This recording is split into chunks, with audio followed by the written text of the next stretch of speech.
Absorption of iron and the related gastrointestinal diseases.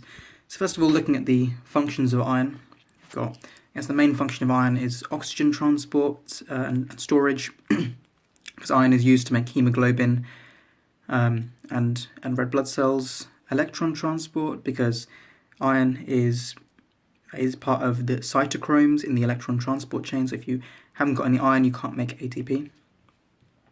It's also used in cell cycle control, so it regulates the progression between the stages of a cell cycle, which is why bacteria require iron for bacterial proliferation, essentially. Iron is also a cofactor for various enzymes. Now, the first concept to understand is that the body doesn't have an active excretory mechanism for iron. So if you have too much iron in your body, you can't just turn some sort of switch on and just excrete it, because the body levels are relatively constant in this plasma iron pool. So if you have low iron in your body, then you'll absorb more, and if you have high iron, rather than excreting it, you'll simply absorb less. These are some of the diseases, some of the conditions associated with iron in the body. So if you have too much iron, that's hereditary hemochromatosis, which is when the liver is packed full of iron. You might have, if you have less iron intake, then you might have iron deficiency anemia. And if you have, there's also anemia of chronic disease, which is when your body does have iron, but it can't access that iron for some reason, which I'm going to be talking about in a minute.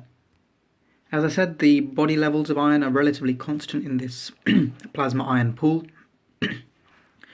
A very small amount is absorbed, which is from the diet via the small bowel, and it's stored in the liver and spleen, and as I said, it circulates in the plasma. And the iron in the blood, it's used for erythrocyte, for red blood cell production by making hemoglobin, and erythrocytes, red blood cells, are destroyed in macrophages, remember, and that gives you heme, which forms biliverdin, then which is green, then bilirubin, which is orange, and that goes to the liver for conjugation.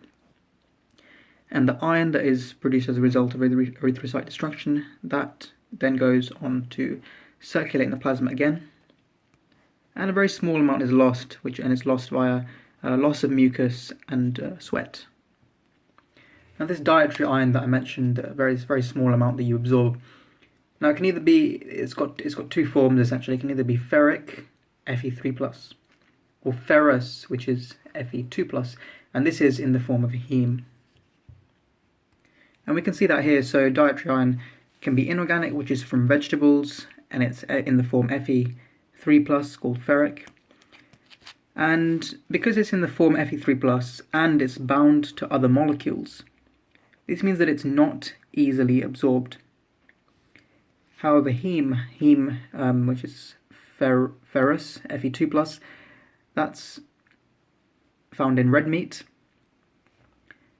and it's bioavailable, so therefore it's easily absorbed. And also heme is the porphyrin group. That'll be important later. So heme is the porphyrin group of hemoglobin. However, despite the fact that ferric inorganic iron is not easily absorbed and heme is easily absorbed, overall you have an equal amounts absorbed, giving you a total dietary iron of around 1 to 2 milligrams. So first of all, looking at the inorganic iron in the ferric form Fe3+, let's have a look at how that's absorbed by the body. Well, the inorganic Fe3+ iron is absorbed, enters the enterocyte. Well, no, it doesn't enter, sorry. It changes, it's oxidized by, it's reduced, sorry, the inorganic Fe3+ is reduced by gastric acid and a brush border enzyme on the intestinal cell called D-site B. So using the gastric acid and D-site B, that reduces Fe3+ to Fe2+, which remember is more bioavailable and it's more easily absorbed.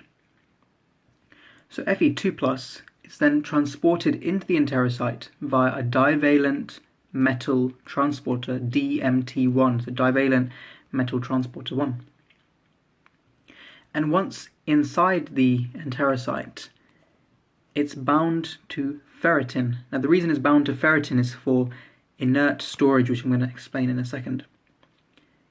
And it can also be effluxed, so either from ferritin or immediately after being imported, it's effluxed out on the basolateral side into the blood via a ferroportin channel. It's transporting iron, ferroportin channel. And on the basolateral side, there's another enzyme called hephaestin peroxidase. And what hephaestin peroxidase does is it oxidizes the Fe2+ back to Fe3+. And in the blood, it binds to something called transferrin in the blood. And as I said, the gastric acid and the D-site B enzyme are required for the reduction of Fe3+ to Fe2+. And where does gastric acid come from? Well, it comes from the stomach. So if you have a gastrectomy, removing part of or the whole stomach, then you'll get a loss of gastric acid.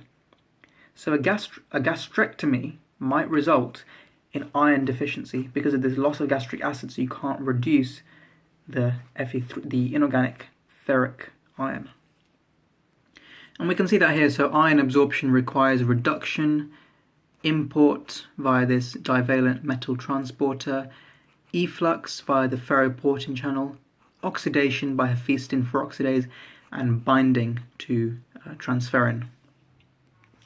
Now looking at that again as a diagram, so the Fe3+ iron, it's converted by, it's sort of reduced by D-site B brush border enzyme on the enterocyte, as well as the gastric acid to Fe2+. Fe2+ enters the enterocyte via divalent metal transporter 1, DMT1, where it essentially it supplies the Fe2+ into the enterocyte, where it's bound to ferritin for inert storage, or it's effluxed via a ferroportin channel on the basolateral side, giving you Fe2+ in the blood, where it is oxidized by hephaestin peroxidase to back to Fe3+, and in the blood it's bound to transferrin for transport.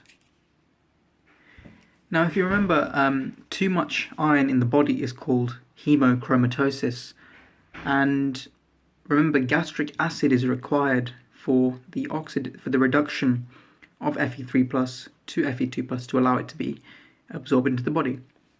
So proton pump inhibitors can treat chromatosis. So let's see why that is. Well, if you use a proton pump inhibitor, it's going to act on the parietal cells of the stomach and pump less acid out. So if you have less gastric acid, you'll have less Fe3+ reduction and therefore less iron absorption, which will treat the hemochromatosis. And I mentioned the importance of ferritin to bind the iron. So how is iron stored? Well, because iron's a free radical, it's toxic, and therefore it needs inert storage in the enterocytes by ferritin. Now once the iron is absorbed into the body via gastric acid, D-site B, DMT1 to import it across the apical membrane, efflux via ferroportin, oxidation by hephaestin peroxidase, and binding to transferrin in the blood, it then needs to be used by the body cells essentially, doesn't it? So the iron transferrin complex in the blood, what happens is that because cells express a transferrin receptor, the Fe transferrin is captured by cell endocytosis. And once inside the cell, the acid in the cell, so acidification, it liberates the iron from the transferrin. So therefore the iron can be used for any required processes such as cell cycle regulation.